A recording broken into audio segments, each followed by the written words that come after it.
startups in real life. We're in week 7. We're contemplating whether it's week 7 or 8, but we're in week 7, we believe, of a 10-week, 2 times a week discussion with Rae Hames to talk about all things startup. If you have any insights or advice, we'd love to hear it. Drop us a message. So let's get to it. Good day, Rae. How's your week been so far? It's been good. It's been good. I had my mom here visiting for the last week, and so I sent her back home to California yesterday, and just getting back into it from there. Oh, that's great. That's great. Well, my coffee grounds tell me that it's a good day, so we're There we go. We're good to go.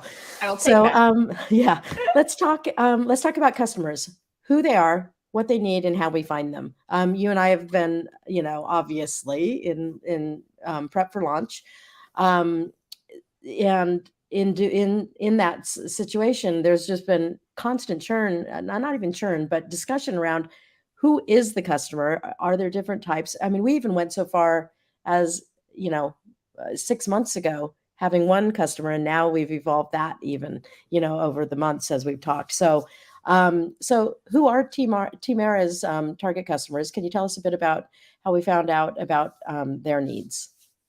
Yeah, definitely. And like you said, it has been an interesting evolution and I think expansion of our opportunity.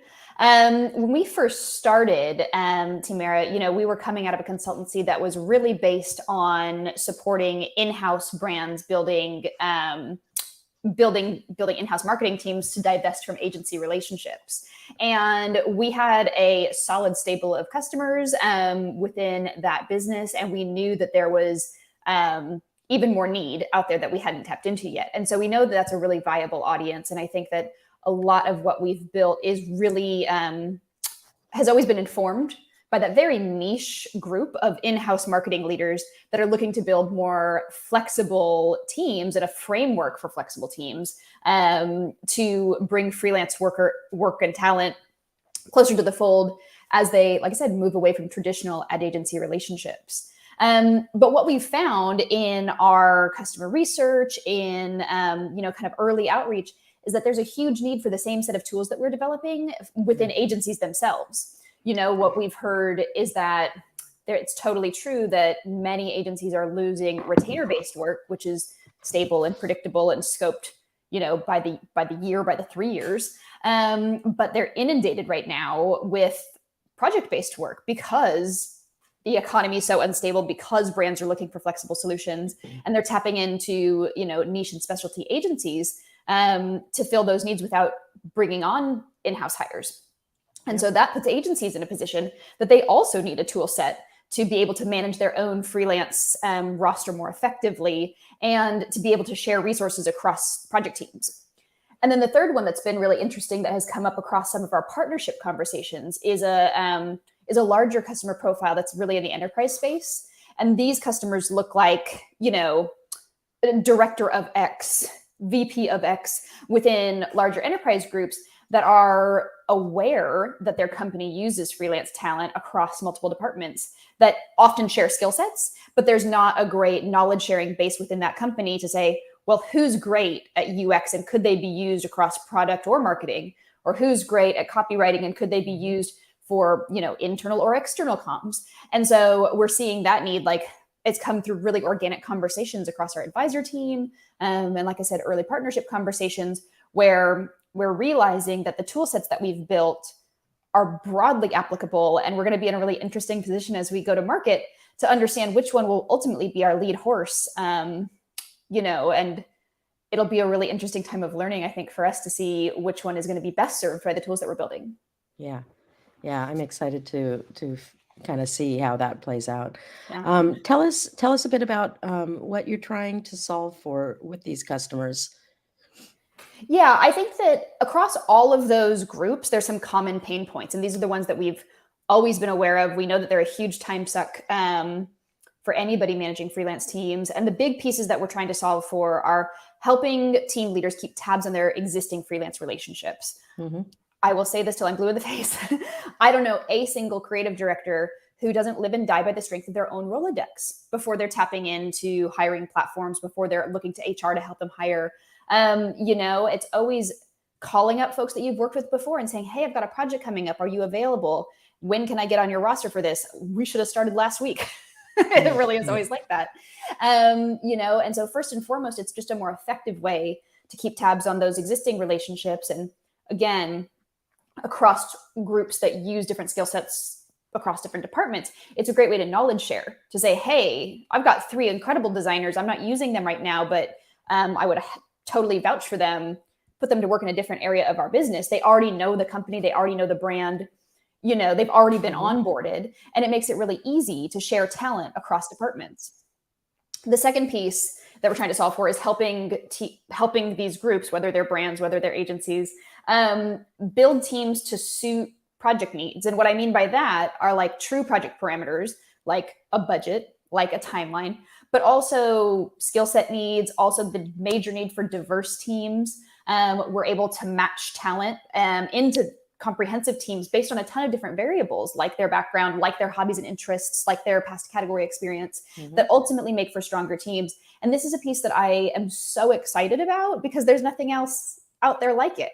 There's so many different places that you can find individual freelancers, and there's high quality options, there's low quality options, there's a whole gamut, but there's nothing out there that is solving for true dynamic team needs and what a team looks like, and what a strong team looks like that also fits the baseline project parameters. Like I said, I think is a really exciting thing to bring this tool to life. And then the third and fourth kind of pain points that all of these audiences have, everybody has a hard time finding new talent. When they've tapped their resources, it's hard to find new talent. Recruiting is a massive industry for a reason. And what we're trying to do is build some lightweight integrations that can help bring talent candidates all into one place. Whether it's from a customer's ATS in the first place that kind of shortlists folks, or whether it's bringing in net new talent from hiring platforms to choose from to add to teams. There's just going to be a couple options that will centralize the experience of finding new talent to add to teams that ultimately ladder up to those project requirements, right? Yeah. Budget, timeline, background, skill sets. And the fourth piece that goes into our more operational focused product is around reducing time spent managing contracts and scope burn. Again, this is like an incredibly common pain point, that if you've got 5 different freelancers working at any given time, all on different payment terms, all on different project milestones, it's really hard week to week to see how much of your budget is left and who's up for contract renewal, who's going to need a change order, when do you need to go to your boss or your client to ask for more budget. And this type of, on-demand tracking lets leaders easily see where their budget's being spent, how much they have left to go, and, is it on track? I think that that's going to be again, it's about how much is your time worth as a team leader. If you're an agency leader and you bill yourself out at $250 an hour, don't spend 8 hours a week, chasing this type of paperwork, because I've been in this seat as a small agency owner and leader, having to make sure that projects are going to be profitable at the end of the day, and having to manage scope burn week to week and every 48 hours. But especially if you're an agency, in that agency owner seat, your time is better spent helping serve your customers, helping find new customers, helping lead your team to profitability. And so this type of tool, I think, is going to be a real big value add to anybody that spends a lot of time navigating the ins and outs of budget management. And why do you think that this is right for us to solve? I think that I do think we're the right team to solve it. We've got the right background and alchemy behind, we've been in-house, we've been an agency side, we've been on freelance, in freelance roles and freelance management. We've been in programmatic ad server development, which is really similar to this team building engine, right? Like from a technology standpoint, I absolutely think that we've got the right people on the team to be building this in a really intelligent way. But I think that the why behind it is just, it's as important as the who, and my huge passion is for the freelance industry and making freelancing a viable career for anybody who wants to take that path. And I think that it's my personal experience, like it's scary and it's daunting, but it's also really empowering, and it makes you feel, in control of the variables within, your professional experience that you've always got another card to play when you're a freelancer. And most importantly, as it relates to the economic viability of this, like droves and droves and droves of skilled workers are moving towards a freelance career. We know this. Every, hiring trend in the world will show you this. Yep. And companies really need new tools to help manage this sea change. And I think that in addition to, like I said, there's a million different freelance marketplaces out there. There's a lot of different flex payment platforms out there. I think that the next wave of this is looking at how comprehensive teams of freelancers can be empowered to work within an organization. And I think that that's what we're trying to build is infrastructure, like true infrastructure that lets brands and agencies flex their resources in an intuitive way and in a way that makes sense for the business and also makes sense for a really transparent, an open dialogue-based relationship with the freelance talent that's serving them in the first place. Right. I think, the team aspect is the core, kind of focus for us that makes it different than anything else. I was talking to a friend yesterday and he was like, oh my God, yes. Between the spreadsheets and the finding their contact info, everything. So it is amazing. So we're getting close to launch and I know, there's a million things flying around. How are you prioritizing right now? It is hard because there's a lot to do. I think that the critical pieces for us that we're working on this week are making changes to our website. So as we track towards launch, a couple things are happening, and this is kind of full visibility for anybody else that's in this startup journey.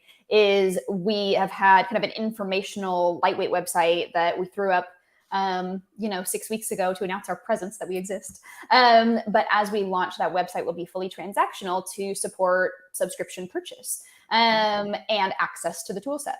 And so we're in the process of making those changes. We're also in the process of making some custom landing pages that really help address each of those core audiences that I spoke about and help them see what our tools can do for them specifically. And I think the hard prioritization piece for me is focusing on the kind of our initial audience of in-house team leads. We have launched our savings calculator, which I think is an exciting tool. I think that we're going to spend Thursday diving into that. But that tool is meant to show brand side leaders what they can save over the course of a year by shifting to an elastic teams model. I think it's really eye-opening.